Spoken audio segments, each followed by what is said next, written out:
If you focus on the product and have like a good team that actually has some experience in what it is that the problem that they're solving, right? Not just a bunch of random people like, oh, let's solve this problem just so we could like make a bunch of money on our ICO. And you actually have people that care about the problem that they're trying to solve. I think that's going to be the best marketing. And then, you know, you start paying for other people to start talking about it.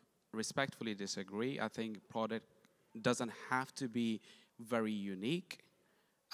It just needs to solve the problem. The most important thing is that you need to have the right team, because when you are speaking to an investor, they're going to ask, who are these people who are going to make this project successful?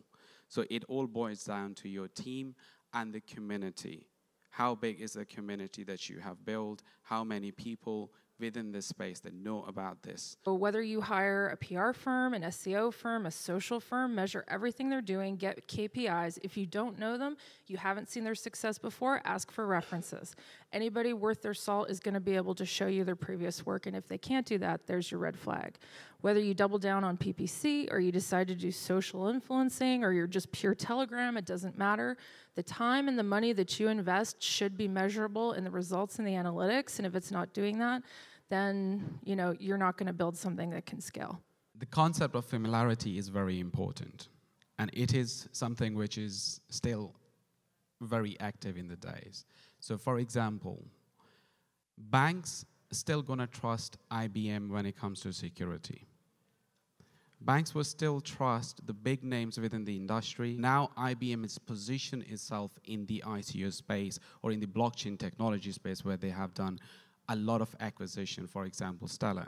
And IBM is the major platform behind it. When you have an ICO, you wanted to, before you go out and then start pitching to your investors, you wanted to make sure who are your partners that you wanted to target with, and you wanted to initiate those partnerships pretty much straight away.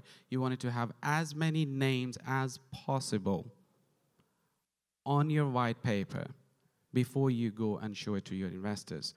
One of the reasons I believe that social media is taking off so much these days is people are able to connect with other people. It's about the human behind the brand. It's about the human behind the company. People want to see vulnerabilities. They want to see mistakes. They want to see lessons learned. It gives them something to connect with because they know, oh, these people are humans too. Yeah, they're launching this amazing project. Yeah, they're trying to raise 100 million, but they're still human beings.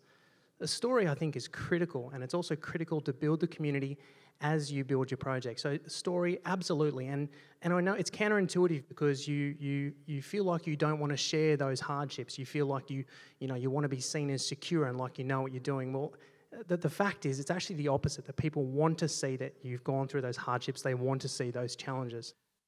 It's very important to have those white papers and executive summaries written for an average public which is out there, which is going to read it. At least the executive paper should be written in a language that you have a very clear and acute message. Meetups are absolutely critical.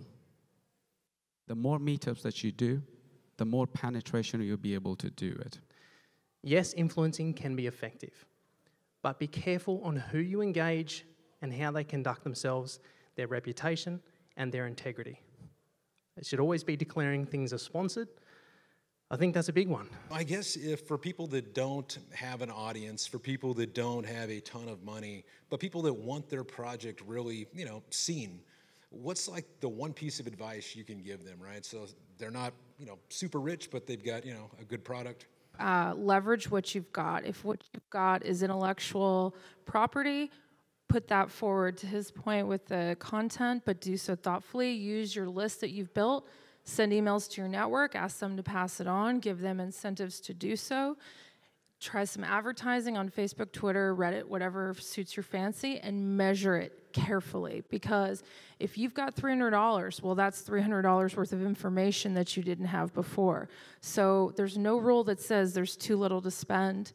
As long as you're measuring it carefully, then you can improve it, right? So start with what you have in your corner. What are your assets? Do you have a great house? Can you host a party? Do you have powerful friends? Will they host an event for you in a meetup? Think about asking for favors, because nobody got where they are alone. And you really have to be honest with yourself and what your resources are. And don't mortgage your house. Don't do anything crazy. Ask for help. Phone a friend. It's a real thing, and it really helps. I think there's 3 ways of leverage that everyone could start implementing in their businesses right now. The first one, which everyone really knows about, is OPM, other people's money. That's why everyone's like raising for their ICOs, right? Because they don't want to you're leveraging more people's money to invest in a project or to actually build your project. And then like the second level is OPR, other people's resources, where now you're going in a higher paradigm level of thinking instead of just like taking their money. You're also like taking the resources, their networks, the people they know. And I think, which is the most important thing, which is OPC, or other people's customers, because then you're really just cutting the line directly to where you're trying to go. But the most important thing with that then is you also got to remember that you can't go up to these people with a me mentality, like what's in it for me. You need to find a way to give value to these people in return. And like I said, like if you don't have the money, most of the times it's just a lack of resourcefulness, because all of the resources out there for you and your project to succeed are out there. You just got to find the right way to leverage your way into these groups and their resources. And if other people have your ideal customers, find a way that you could add value to the people who own those customers so that you could kind of both grow together.